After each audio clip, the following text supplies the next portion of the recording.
नमस्कार job notification Odia पुणी गोटे नुआ वीडियो को आपण स्वागत करुच्ची।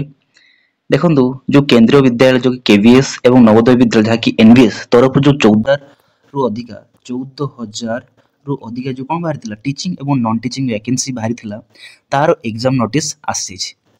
ठीक अच्छे तो देखो ना ये नोटिस केबे आसला ना 21 नवेम्बर 2025 तारिख दिन आसी। ठीक अच्छे तो चलते किसी आम डिस्कस करना। तो देखो ना ये हूँ पब्लिक नोटिस जहाँकि केवीएस एवं एनबीएस तरफ आसी कौन इनफर्म कराऊँगी ना आप जो टीयर 1 एग्जामिनेशन हम ताहा 10th एवं 11th जनवरी 2026 रे हम।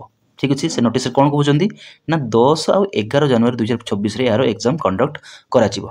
ठीक अच्छे एवं ता बाबद को जहाँ भी एग्जामिनेशन सेंटर रहा एवं आप सिटी ऑफ एग्जामिनेशन रहा कि शेड्यूल ऑफ एग्जामिनेशन रहा जहाँ भी एडमिट कार्ड अच्छी। ठीक अच्छे टीयर 1 पर ताहा आपन को अवेलेबल कर दिया जीवो कोथरे अप्रोप्रिएट टाइम रे। ठीक अच्छे एग्जाम करिवार ठीक केते माने जदी 10 11 एग्जाम ता होउची ताहले आपन को 15 दिन आगुरु एवं गोटे वीक आगुरु आपन को कर दे अवेलेबल कर दिया जीवो डिटेल एडमिट कार्ड को। ठीक अच्छे आ देखो यार जो एग्जाम हम कह गले ओएमआर बेस्ड एग्जाम हम ओएमआर बेस्ड एग्जाम हम ओएमआर बेस्ड एग्जाम हम सेटा भी ऑब्जेक्टिव टाइप हम ऑब्जेक्टिव टाइप हम। ठीक अच्छे